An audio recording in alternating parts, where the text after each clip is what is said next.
Kembali bersama kami, sirkuit Mandalika yang terletak di Lombok, Nusa Tenggara Barat dipastikan sudah siap menggelar seri ke-13 atau seri terakhir ajang World Superbike tahun ini, tepatnya di 19 hingga 21 November, dan sirkuit ini disebut-sebut memiliki beberapa keunggulan. Ya, dibangun di atas lahan seluas hampir 100 hektar, sirkuit bernama lengkap Pertamina Mandalika International Street Circuit dirancang sepanjang 4,3 km dengan jumlah tikungan mencapai 17. Kapasitas dapat menampung 150.000 hingga 200.000 orang, namun di masa pandemi pihak pengelola hanya menyediakan setengah dari total kapasitas. Mandalika juga masuk kalender sementara MotoGP 2022 yang rencananya digelar pada 20 Maret tahun depan, yang menarik area runoff atau pinggir aspal sirkuit Mandalika dicat dengan motif batik berwarna merah dan putih.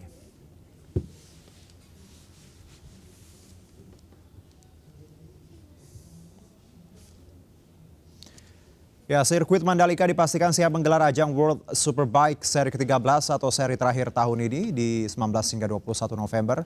Di Mandalika pula gelar juara musim ini akan ditentukan.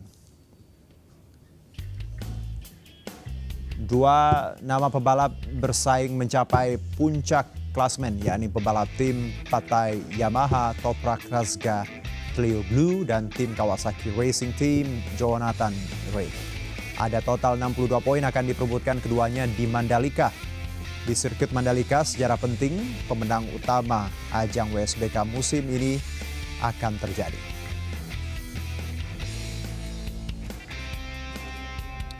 Ya, sirkuit Mandalika menjadi kebanggaan baru masyarakat Indonesia. Sirkuit sepanjang 4,3 km ini diharapkan sebagai lambang kebangkitan olahraga tanah air, terutama olahraga motor atau motorsport. Dan untuk membahas hal ini kita terhubung melalui sambungan Zoom dengan Wakil Ketua Umum Roda 2 IMI, Sadikin Aksa, dan pembalap nasional Ali Adrian juga ada bersama kami. Bang Sadikin, Bang Ali, selamat sore, apa kabar? Sore. Selamat sore. Ya, saya ke Bang Sadikin dulu.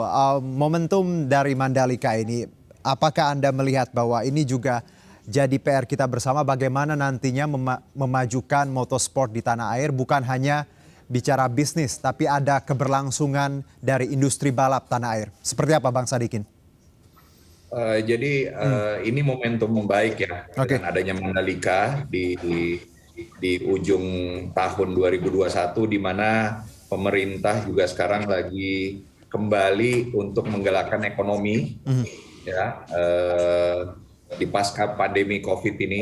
Jadi saya sangat senang Mandalika ini bisa jadi di tepat waktu, di mana seri terakhir WSK also dijalankan di Indonesia dan penentuan pemenang malah untuk juara dunia. Dan ini menjadi momentum yang bagus buat bukan cuma olahraga motorsport, roda 2 pada khususnya, tapi juga kepada pariwisata kita, memperkenalkan nama Indonesia ke level dunia, di mana sirkuit pertama untuk olahraga motor, di mana ini bukan sirkuit full permanen, tapi ini juga akan semi permanen di daerah pariwisata yang sangat bagus yang dibangun pemerintah di Mandalika. Sirkuit ini udah lolos homologasi dari Federasi Internasional Motorcycle, yaitu FIM, baru 2 minggu lalu, dan kami harapkan setelah ini tahun depan bisa dihomologasikan untuk olahraga mobil. Mungkin itu dari saya. Saya ke Bang Ali. Bang Ali, Anda sebagai pebalap ya, kalau saya tidak salah ada di Moto2 ya? Moto2 ya? Enggak, terakhir saya ikut Asian Superbike. Dulu iya pernah Moto2 juga.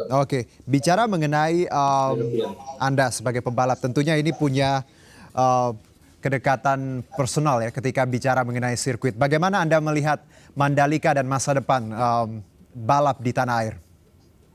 Ya, jadi kalau melihat sirkuit yang sudah dibangun di Indonesia itu, memang itu utama. Itu adalah yang utama harus dibangun untuk memajukan industri balap motor di Indonesia.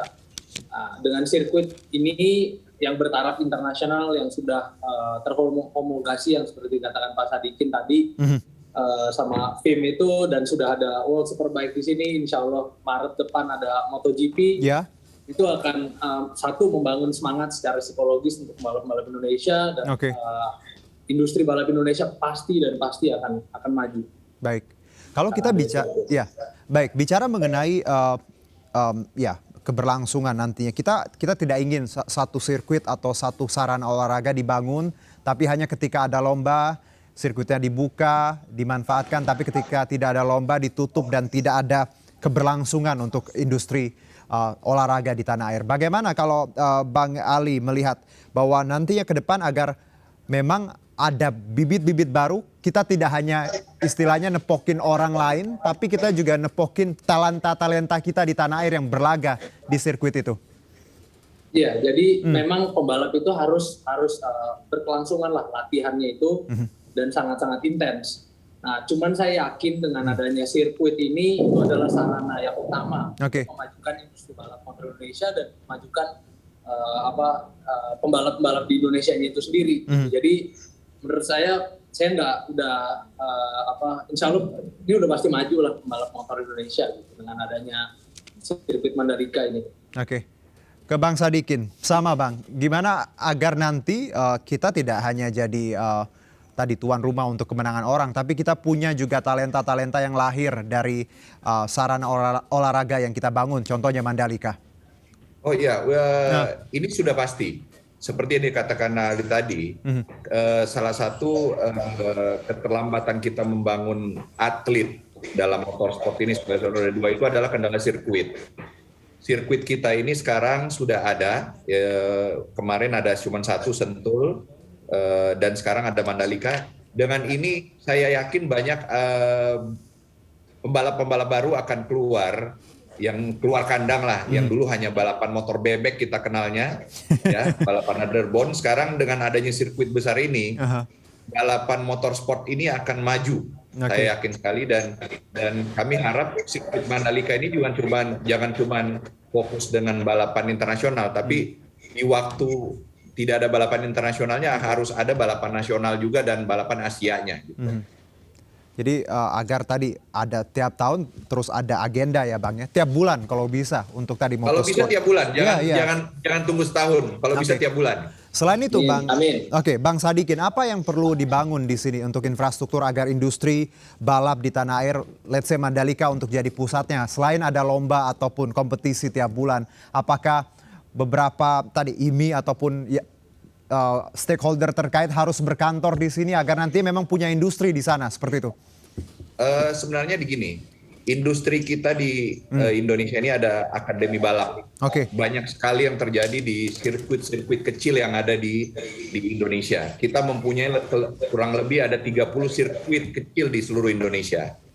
Nah, ini akan otomatis sirkuit kecil ini tidak bisa berkembang ke balapan yang CC-nya lebih besar karena sirkuitnya yang tidak ada. Dengan adanya Mandalika, mereka akan membangun sekolah-sekolah balap lagi untuk motor yang lebih besar CC-nya.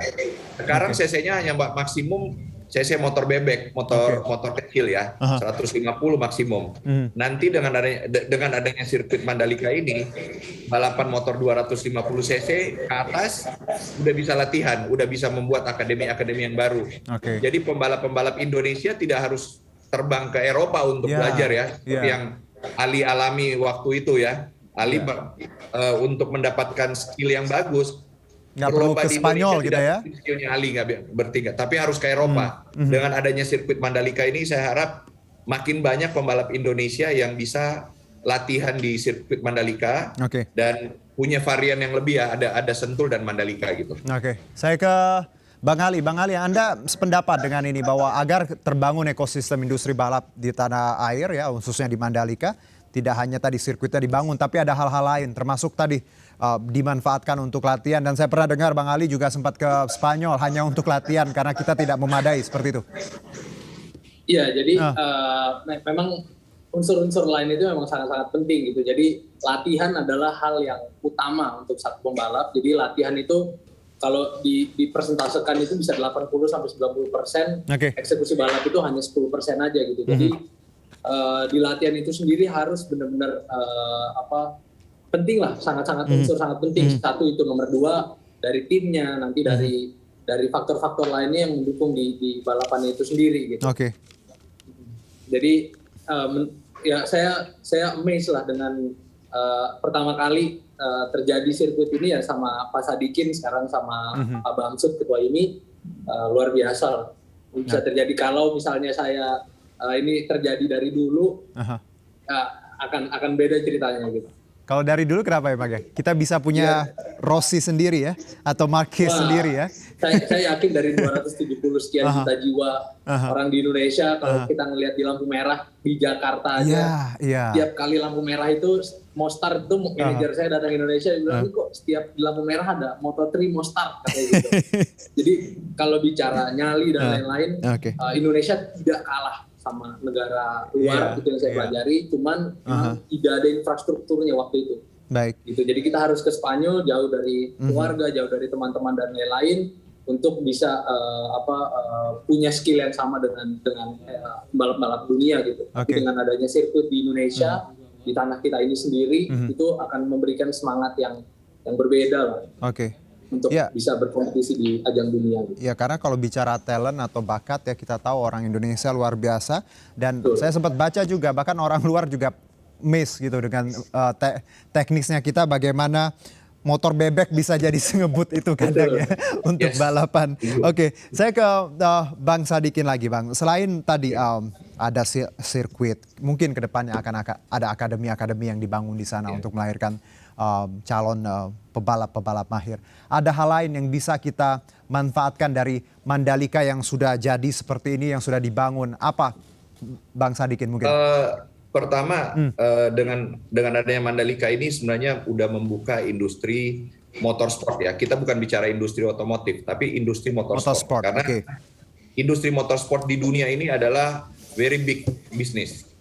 Ya, seperti contoh di Inggris sendiri, industri motorsport itu adalah 8 miliar pound of business, 8 billion pound.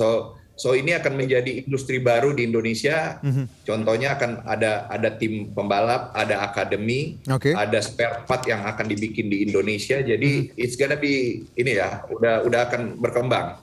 Malah kemungkinan besar kalau ini saya hasil studi kami di IMI waktu itu, Indonesia ini seharusnya dengan yang dikatakan Ali tadi, dengan 270 juta penduduk, Indonesia ini harus punya minimum 5 sirkuit besar kayak Mandalika. Minimum. Berarti dengan adanya Mandalika ini udah menjadi awal daripada industri motorsport dan bisa berkembang. Setiap kota atau setiap pulau lah, at least pulau lain bisa membangun sirkuit-sirkuit yang baru juga yang levelnya sama dengan Mandalika, agar supaya bisnisnya makin lama makin besar. Bukan cuma untuk olahraga motor, yaitu balapan motor, tapi juga bisa ke balapan mobil. Karena sirkuit ini bukan hanya dipakai motor, bisa juga dipakai untuk balapan mobil ke depannya. Ya, bisa menjadi balapan Formula 2 atau balapan World Endurance. Apalagi area Mandalika ini kan area pariwisata ya. Jadi sangat bisa digabung wisata motorsport. Jadi bukan cuman kalau kayak contoh Ali waktu itu belajar ke Eropa, ke Spanyol, dia hanya betul-betul ya motorsportnya aja, nggak ada wisatanya. Tapi dengan Mandalika ini bisa digabung antara wisata dan olahraga motorsport. Karena memang lokasinya luar biasa dan juga kita sangat tahu luar biasa. Ya, kawasan ekonomi khusus seperti itu. Iya, kita akan lanjut nanti Bang Sadikin dan Bang Ali. Kita jeda terlebih dahulu, tetap bersama kami pemirsa di MNC News.